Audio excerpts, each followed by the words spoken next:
இன்றைக்கி செய்ய போகிறது வந்து சாயந்தரம் ஈவினிங் ஸ்நாக்ஸாகவும் வச்சுக்கலாம், மதிய சாப்பாட்டுக்கும் வச்சுக்கலாம். இன்றைக்கி என்ன செய்ய போகிறோன்னா முட்டை பணியாரம் செய்ய போகிறோம். இதுக்கு 4 பெரிய வெங்காயம், 1 தக்காளி பழம், 2 பச்சை மிளகா, இஞ்சி பூண்டு தட்டி எடுத்து வச்சுருக்கேன். இப்போ இந்த பெரிய வெங்காயத்தை 2 3 கட் பண்ணி இந்த சாப்பரில் போட்டு நல்லா கட் பண்ணோம்னா நல்லா பொடியாக கட் ஆயிரும்.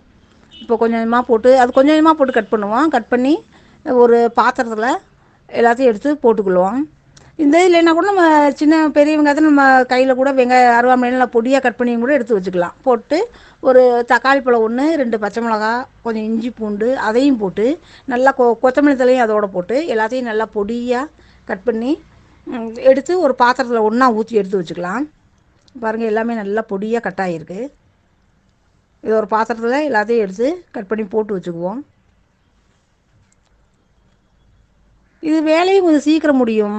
மதிய சாப்பாடுக்கு நம்ம எல்லாத்தையும் எடுத்து வைக்கிறக்குள்ளேயே இந்த முட்டையெல்லாம் ஊற்றி எடுத்து வச்சிடலாம். இப்போ அதை விட ஒரு 4 முட்டை எடுத்து வச்சுருக்கேன்.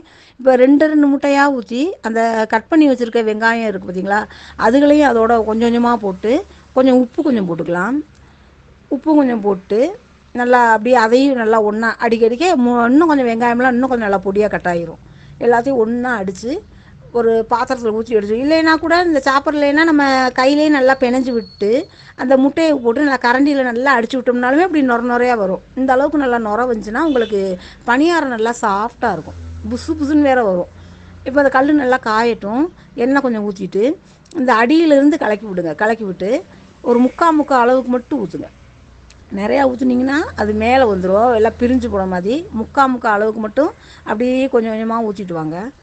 இந்த இதில் கரெக்டாக 4 முட்டைக்கு பார்த்திங்கன்னா ஒரு 30 பணியாரமாவது வருது. இந்த இதுக்கு ஆளுக்கு 4 சாப்பிட்டோம்னாலே அன்றைக்கி மதிய சாப்பாட்டு வேலை நமக்கு முடிஞ்சிடும். காய் இதெல்லாம் வச்சு சாப்பிட்ற எதுவும் செய்யாத அன்றைக்கி இந்த மாதிரி ஊற்றிக்கிட்டோம்னா நமக்கு வேலையும் கொஞ்சம் சீக்கிரம் முடியும். நல்லா ஊற்றிட்டு கொஞ்சம் நல்லா சிம்மிலே வச்சு வேக விடுங்க. ரொம்ப ஸ்பீடு வைக்க வேணாம், நம்ம சிம்மிலே வச்சு வேக விட்டு கொஞ்சம் நான் மிளகு தூள்லாம் நுணுக்கி எடுத்து வச்சுருக்கேன். இப்போ நல்லா முக்காதுக்கு வெந்ததுக்கப்புறம் அந்த மிளகு தூளை அப்படியே கொஞ்சம் கொஞ்சமாக மேலே லேசாக தூவி விடுங்க. அப்படியே மேலே லேசாக தூவி விட்டுக்கிட்டே வந்திங்கன்னா நல்லா அதுவும் நல்லா ஒன்றா சேர்ந்து சீக்கிரம் வெங்காயம்லாம் நம்ம பொடியாக கட் பண்ணி போட்டுருக்கனால நல்லாவும் வெந்துடும்.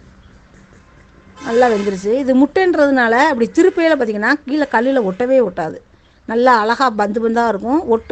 நம்ம எடுக்கிறதுக்கும் ஈஸியாக இருக்கும். நல்லா தனித்தனியாக நல்லா அழகாக வரும். ஈஸியாக வேலை முடிஞ்சிடும். அப்படியே எல்லாத்தையும் நல்லா திருப்பி விட்டுருங்க. திருப்பி விட்டு பழையபடி அப்படி அதையுமே நல்லா அப்படியே திருப்பி விட்டிங்கன்னா இன்னொருக்கா இந்த இதை அப்படியே நல்லா திருப்பி விடுங்க. திருப்பி விட்டிங்கன்னா நல்லா உள்ள வெங்காயம்லாம் சின்னதாக இருக்கனால சீக்கிரம் நல்லா வெந்துடும். பிள்ளைகளுக்கு நம்ம எப்போயும் ஆம்லேட்டு இது மாதிரி ஊற்றுறதுக்கு ஒரு நாளைக்கு வித்தியாசமாக அப்படி பணியாரமாக ஊற்றி சாப்பிட்டோம்னா சின்ன குழந்தைகளும் நல்லா விரும்பி சாப்பிடுவாங்க. வேலையும் சீக்கிரம் முடியும். நீங்களும் இது மாதிரி செஞ்சு பாருங்கள், எப்படி இருக்குன்னு சொல்லுங்கள்.